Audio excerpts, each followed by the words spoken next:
Hello everybody, I'm Chris Bottger, and welcome back to another great episode of the Album Club. As usual, of course, today we will be listening to two albums randomly selected from a list of submissions from all of us, and they'll kind of go head to head and we'll all give our thoughts on them. Today with me I have Ben. Everything. Matthew. Oh man, look at my life. I'm a lot like you. And Van. I need to find my chili boots. Fascinating. Well, you already hear what today's album's on? Sure. Mayhaps. You can't just say mayhaps. Yeah. Alright, here we go. Today's album's all Shazam by The Move and Raven That Refused to Sing by Steven Wilson. So first impressions, we're going to be starting with you, Ben. What are your first impressions on these albums?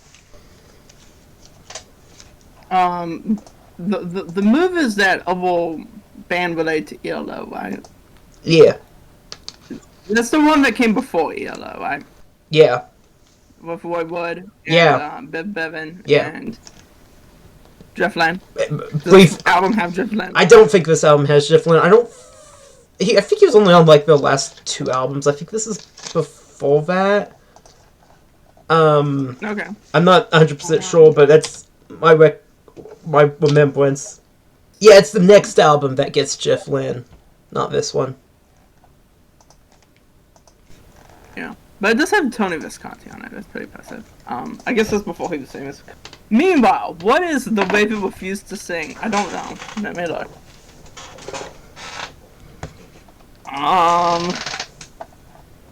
It does have an interesting album cover. Let's say that. I haven't seen it. It looks like it's another prog rock album. I guess last time we had prog metal. Oh yeah, I recognize this album. Prog rock. I mean, I'll probably like it, but I don't have any clue what it is other than it's a prog rock album. So, do I know The Move a little tiny bit? Do I know Steven Wilson? No, not at all. So, don't want to have any thoughts on these albums. Is the Move album? Let's look.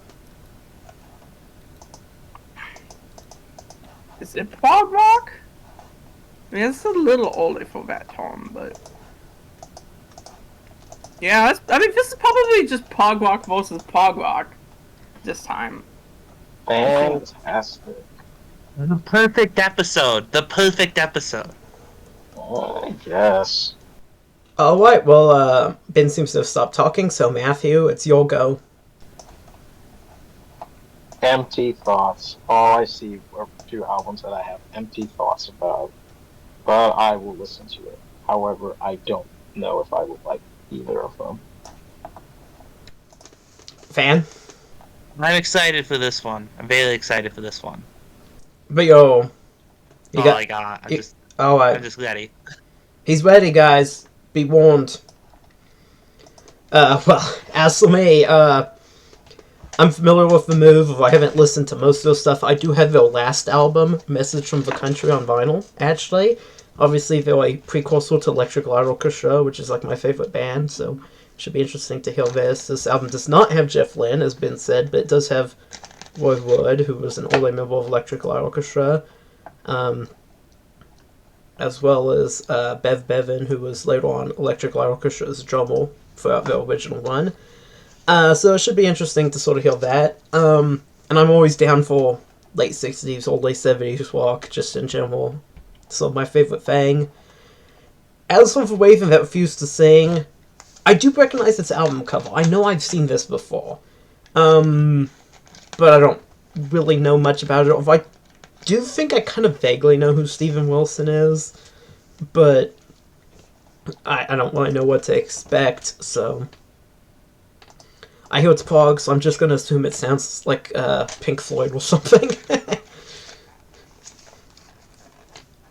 Alright, anyone have anything else they want to say about these albums? Nope. Alright. Well, we're gonna go listen to these albums and we'll be right back. Alright, and we are back, and we have listened to the albums, and we're here to give our thoughts on them. The first album was Shazam by The Move, and we're going to start with you, Ben. What are your thoughts on this album? Ben. So I felt like this album, I remember when it was a tiny bit ahead of its time. It did have kind of a glam element to it, but I didn't really like this album that much. I think the song I liked the best was Cherry Blossom Clinic. We visited, though it was way too long. Way too long. But I think musically, that's the song I liked the best. The song I liked the least is Fields of People. It felt like that was just trying to be like, all you need is love. Or frankly, it reminded me of the song on Be Here Now. Do we know Be Here Now? All around the world. All that around the the famous- world. Stand by me. Oh, tell what? Yeah, I mean, it reminded me of that. All around the world is a great song, but Yeah, I mean, it felt like, All Around the World is the Oasis's attempt to do that. This song felt like it was the the Move version of it. And while its lyrics were more substantive than All Around the World, I'm not sure that made it better. It just felt very hippie. It felt, this kind of sense of change I think is good, but it was just so corny in how it did it. If you liked it,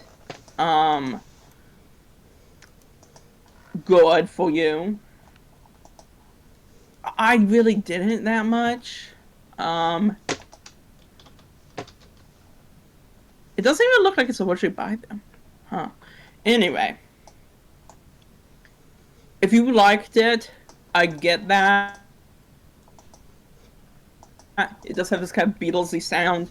Especially if you like All Around the World by Oasis, except Oasis has kind of this nasally thing that makes it sound ironic, even though All Around the World is not actually ironic.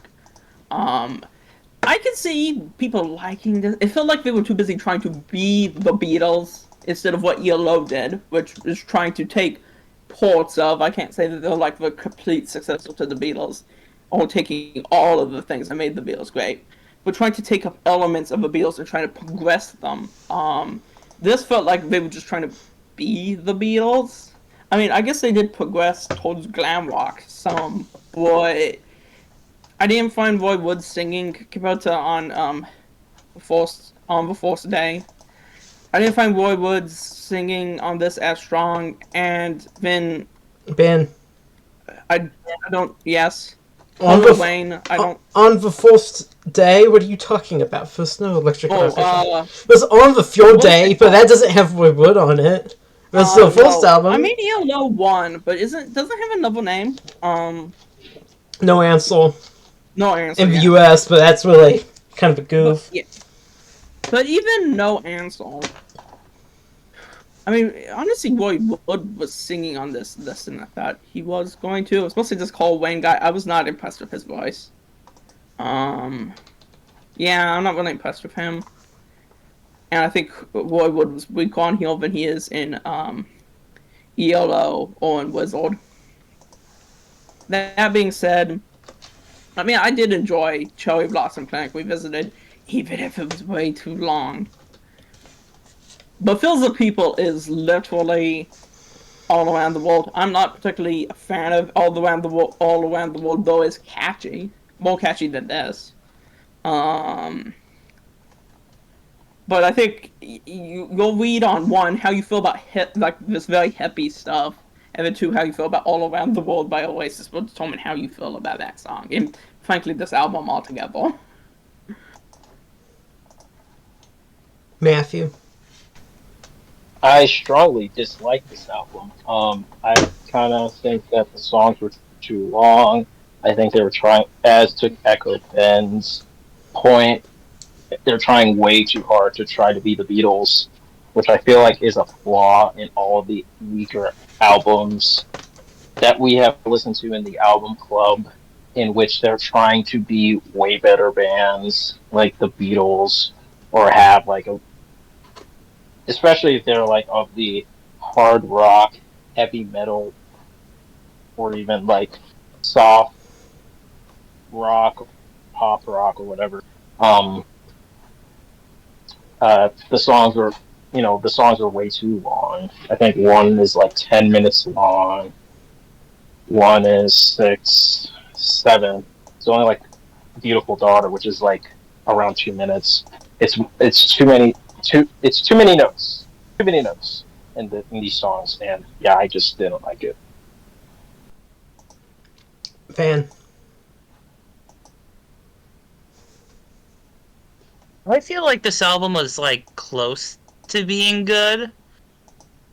I've listened to a lot of this proto-prog era. I've listened to a lot of music from this era, and I feel like this one was pretty close. I feel like I know they were pretty down on Fields of People. I think it could have been a really good tune. It could have even become like a classic of this era, but first off, I think the verse part was not very strong. And I think the chorus is good. They had some kind of other lifts that were good. But I think really the big thing that turned me off of this album the most was how they kept trying to be so chummy. That was my biggest flaw with this whole album was, just making jokes and laughing in the middle of songs with things that aren't even part of the words, don't rhyme or anything. They just start laughing like they're all like at a pub or something. And it just really turned me off to this whole album. The songs like "Let's Restart It" from the guy recording. Oh, that wasn't good. Let's start over. You have to have some goodwill before you do that. The one I think of is Van Halen and Panama when they're talking to the engineer. Van Halen had like years of goodwill before they did that bit. These guys are just like off the making dumb jokes and stuff, and it just didn't work. So yeah, I don't think it's really necessarily worth going out of your way to find unless you're really into proto-prog. Yeah, I think that makes a good point that I hadn't thought about. But yeah, it gives kind of an unserious tone. It walks on, you said Panama, I think that walks. Let It Be also has kind of snippets of conversation in it, but it's the Beatles, right? Like the Beatles have. And literally, it was like, and literally that was their last published album, wasn't their last recorded album. It was like the last published album. So it wasn't like they did it the first album. And also on the White Album when Ringo says, "I got bristles on my fingers." Like that is actually funny. Well, that's because of you. Yeah, Ringo and stuff have personalities. You know them. They've been in movies. One of the movies is good. It's quite good. Wait, Ben, are you including the Beatles cameo in Yellow Submarine? Oh, well, the Yellow Submarine is also good, but I guess it does also reinforce their personality, even if they're not the main actors in it. They're all in it, though. Yeah, that's also a good movie. So the Beatles were in 2 good movies: A Hard Day's Night and Yellow Submarine. And then the Help movie is alright. It's not great. It's pretty cheesy. The Hard Day's Night is also cheesy, but in a way that works really well. Well, Help works much less well, but I don't know. The Beatles had personalities. John already had a joking personality. We know who he is. On this album, I do know some of these people because they're later on ELO, but later in ELO, it's only months away, but from its release. But I think it's it's like why would. I don't know your personality. Wayne, whoever that is, I have no clue who you are.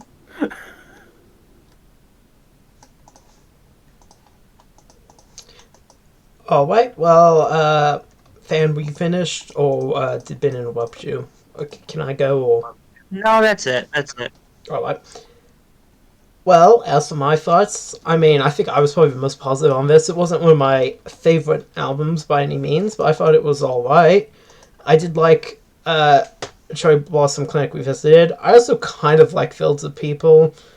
The other songs weren't quite as good. I will say I thought Beautiful Daughter kind of sucked. Pretty bad, but Most of it I thought was alright. I thought Cherry Blossom Clinic we visited was good enough to kind of make it worth listening to at least that song. And that's about it. It wasn't one of my favorite albums, but I don't think dislike it to the degree any of the rest of you did, so that's about it for me. Alright, moving on. The next album was The Raven That Refused to Sing by Steven Wilson, henceforth known as Steve. Alright, we'll start with you, Ben. What were your thoughts on this album? I liked it, actually. Yeah, I liked it. I can't really speak much to like specific songs. They kind of all flow together. I will say that the vocals are the weakest part of this album. It probably I just did prove this album went on, but I think the album would have been fine with no vocals. But instrumentally, it sounds good. There's lots of kind of both prog rocky and jazz elements to it. Alan Parsons worked as engineer on this and producer. You could tell. So it sounds good. Instrumentation is really good. Well, maybe I'm overhyping it. I don't think this is like an amazing album to write home about. But Ben, I don't think it's like a masterpiece. But Ben, is an Alan Parsons Ben. album. Yes. You say it's not an amazing album to write home about, but is it an amazing album to drive home to? Yeah, I think. Well, honestly, it might make you a little too relaxed. I found it a very relaxing album. It was a good album. It's more of a good album to like unwind to. It feels like what was the other album I felt like that? That we've done. I remember saying this before. It would have been the Tame Impala album. Oh, yeah. Points. I mean, I listened to this album like I listened to Coins. Obviously, they don't sound particularly alike. I'm not comparing them otherwise. But in terms of how I interacted with the albums, it was similar, right? I just kind of absorbed it. Once again, I actually didn't know Alan Parsons was the producer / engineer on this until just now. But the album at times did remind me of Dark Side of the Moon. I listened to Dark Side of the Moon like that too. It also has the moon on the album cover. But I think that this worked well. Like, in terms of what prog rock aspires towards, I think that this one achieves this concept. I think it's a good prog rock album. I think even the songs being so long was fine because of Alan Parsons and because of the genre. I think it works. Alright guys, give me a minute to fix this. There we go. Okay, sorry about that. Matthew. At first, when I first listened to this album, I hated it. I thought the songs were too long. I think, like basically there is only one song where it doesn't go over 5 minutes. It's like the first track, 12 minutes. Second track, 7 minutes. Third track, 10 minutes. Fifth track, almost 12 minutes again. The last track, 8 minutes. And I kind of felt like this doesn't need to be that long. You can just like cut up and make it to tracks.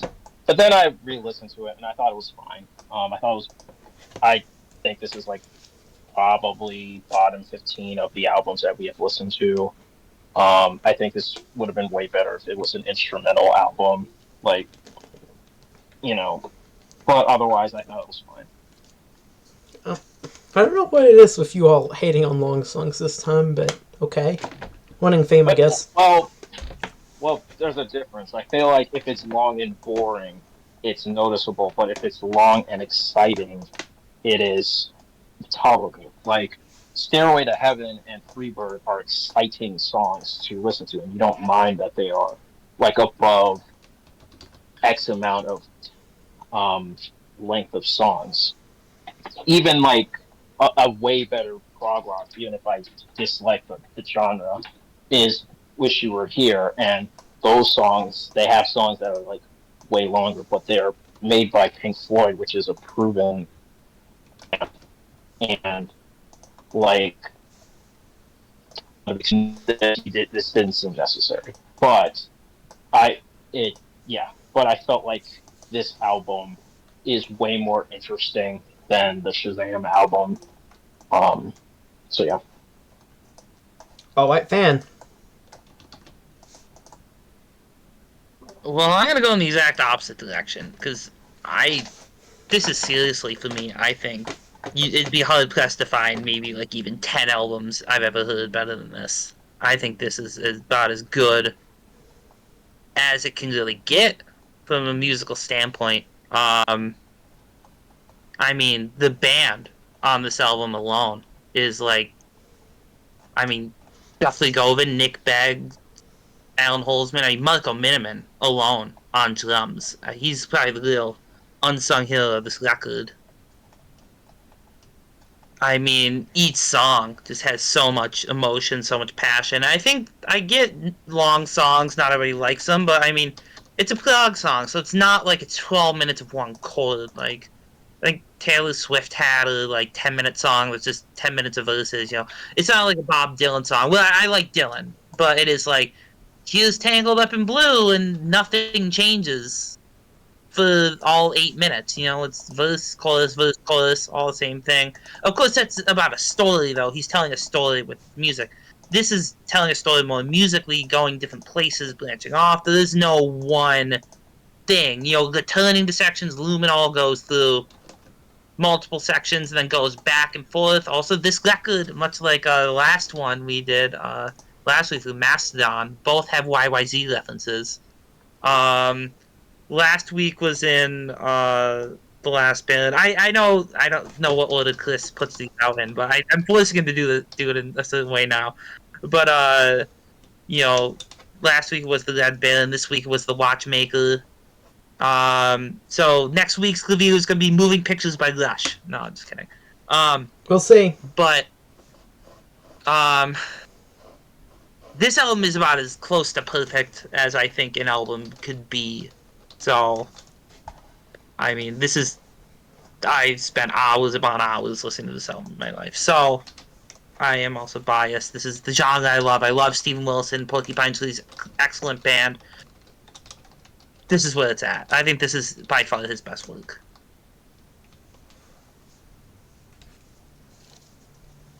All right.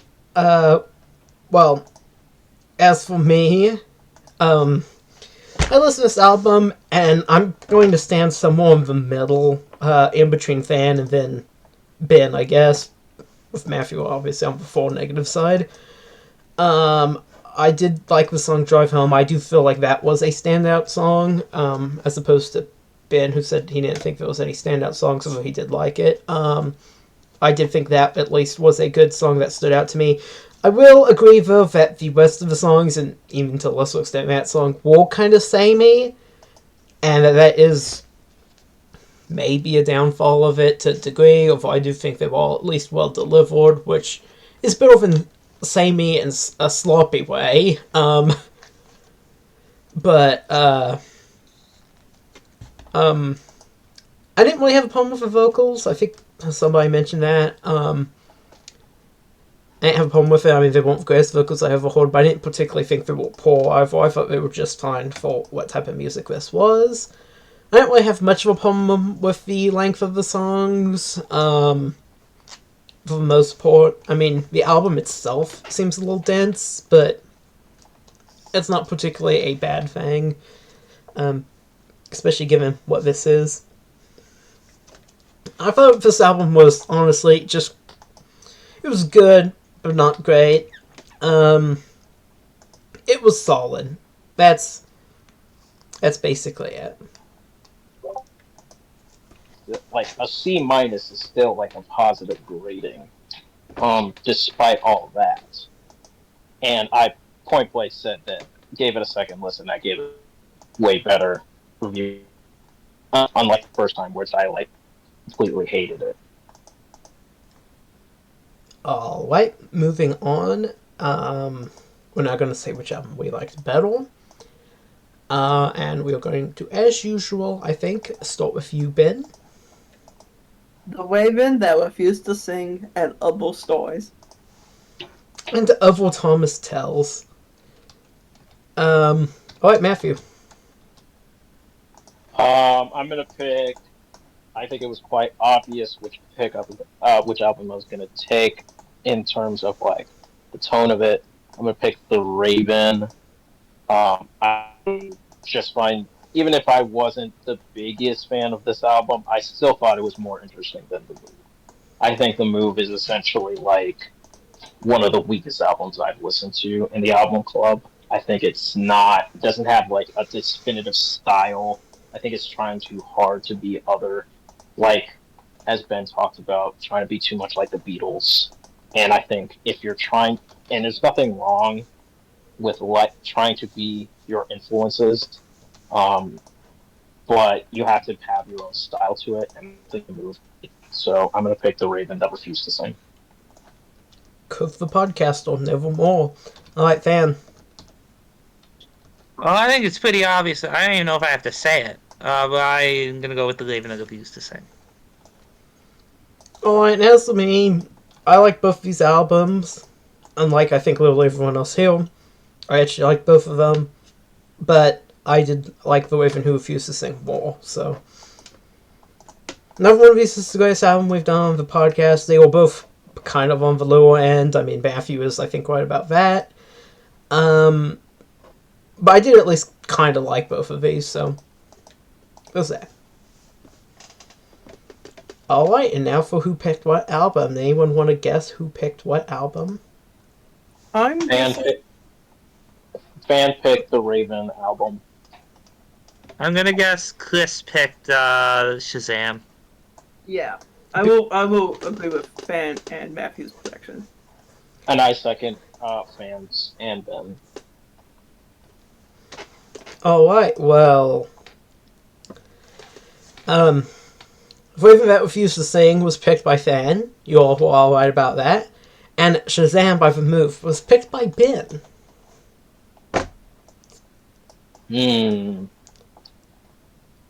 Alright, well, that about wraps it up for another great episode.